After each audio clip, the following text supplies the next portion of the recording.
ഹരിയാനയിൽ നിയമസഭാ തിരഞ്ഞെടുപ്പ് പ്രഖ്യാപിച്ചതിനു പിന്നാലെ ജെ.ജെ.പിക്ക് കനത്ത തിരിച്ചടി നൽകി 4 എം.എൽ.എമാർ പാർട്ടി വിട്ടത് അക്ഷരാർത്ഥത്തിൽ ഏവരെയും ഞെട്ടിച്ചിരിക്കുകയാണ്. രാംകരൺ കാല, ദേവീന്ദർ ബബ്ലി, ഈശ്വർ സിംഗ്, അനൂപ് ധനക് എന്നിവരാണ് രാജിവെച്ചത്. ഇത് ബി.ജെ.പിക്ക് കനത്ത തിരിച്ചടിയാകുമെന്നതിൽ ഒരു സംശയവും വേണ്ട. ബി.ജെ.പി, ജെ.ജെ.പി സഖ്യ സർക്കാരിൽ മന്ത്രിയായിരുന്നു അനൂപ് ധനക്. ഇദ്ദേഹം ബി.ജെ.പിയിൽ ചേർന്നേക്കുമെന്നാണ് സൂചന.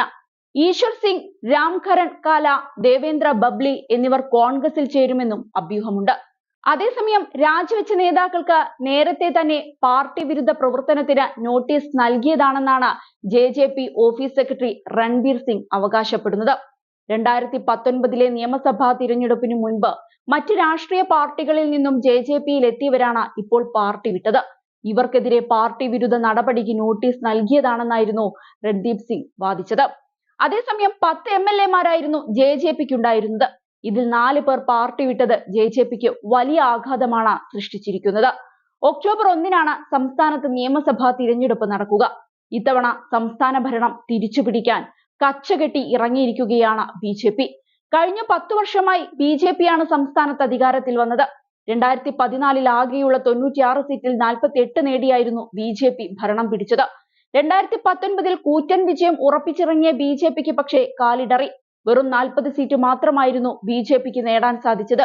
ദുഷ്യന്ത് ചൌട്ടാലയുടെ ജെ.ജെ.പിക്ക് 10 സീറ്റും ലഭിച്ചിരുന്നു. കോൺഗ്രസ് 31 സീറ്റുകളായിരുന്നു നേടിയത്. സഖ്യ സർക്കാർ രൂപീകരണത്തിന് ജെ.ജെ.പിയെ കോൺഗ്രസ് ചാക്കിടാൻ നോക്കിയെങ്കിലും അകാലിദൾ നേതാവ് പ്രകാശ് സിംഗ് ബാദലിന്റെ ഇടപെടലിൽ ജെ.ജെ.പി ബി.ജെ.പിയുമായി കൈകോർക്കുകയും ഭരണത്തിലേറുകയും ചെയ്യുകയായിരുന്നു. എന്നാൽ ഭരണം അവസാന നാളുകളിലേക്ക് അടുത്തപ്പോൾ ബി.ജെ.പിയും ജെ.ജെ.പിയും തമ്മിൽ വലിയ തർക്കങ്ങളാണ് രൂപപ്പെട്ടത്. ഇരു പാർട്ടികൾക്കുമിടയിലുള്ള അസ്വാരസ്യങ്ങൾ മുതലെടുത്ത് ഭരണം പിടിക്കാമെന്നാണ് കോൺഗ്രസിന്റെ പ്രതീക്ഷ. അതേസമയം കഴിഞ്ഞ ദിവസമാണ് വിവിധ സംസ്ഥാനങ്ങളിൽ നടക്കുന്ന തിരഞ്ഞെടുപ്പ് തീയതി പ്രഖ്യാപിച്ചത്. ജമ്മു കശ്മീർ, ഹരിയാന നിയമസഭാ തിരഞ്ഞെടുപ്പ് തീയതികളാണ് പ്രഖ്യാപിച്ചത്. ജമ്മു കശ്മീരിൽ 3 ഘട്ടമായിട്ടാണ് തിരഞ്ഞെടുപ്പ്. ആദ്യഘട്ടം സെപ്റ്റംബർ 18-ന് നടക്കും. രണ്ടാം ഘട്ടം സെപ്റ്റംബർ 25-നും മൂന്നാം ഘട്ടം ഒക്ടോബർ 1-നും നടക്കും. വോട്ടെണ്ണൽ ഒക്ടോബർ 4-നാണ്. ഹരിയാനയിൽ ഒക്ടോബർ 1-നാണ് വോട്ടെടുപ്പ്. അതേസമയം സംസ്ഥാനങ്ങളിലെ തിരഞ്ഞെടുപ്പ് ഒരുക്കങ്ങൾ വിലയിരുത്തിയെന്നാണ് തിരഞ്ഞെടുപ്പ് കമ്മീഷൻ അറിയിച്ചിരിക്കുന്നത്. ജമ്മു കശ്മീരിൽ 87.09 ലക്ഷം വോട്ടർമാരാണുള്ളത്. ജമ്മു കശ്മീരിൽ 10 വർഷത്തിന് ശേഷമാണ് നിയമസഭാ തിരഞ്ഞെടുപ്പ് നടക്കുന്നത്. 90 മണ്ഡലങ്ങളിലാണ് ജമ്മു കശ്മീരിൽ തിരഞ്ഞെടുപ്പ് നടക്കുക. ജമ്മു കശ്മീരിലെ ഗ്രാമീണ നഗര മേഖലയിലെ വോട്ടർമാർക്കായി 11,800 പോളിംഗ് സ്റ്റേഷനുകൾ ഉണ്ടായിരിക്കുമെന്നാണ് തിരഞ്ഞെടുപ്പ് കമ്മീഷൻ വ്യക്തമാക്കിയിരിക്കുന്നത്. ലോക്സഭാ തിരഞ്ഞെടുപ്പിൽ 58.58% പോളിംഗ് സംസ്ഥാനത്ത് രേഖപ്പെടുത്തിയിരുന്നു. ഹരിയാന, മഹാരാഷ്ട്ര നിയമസഭകളുടെ കാലാവധി നവംബർ 3, 26 തീയതികളിൽ അവസാനിക്കുകയാണ്.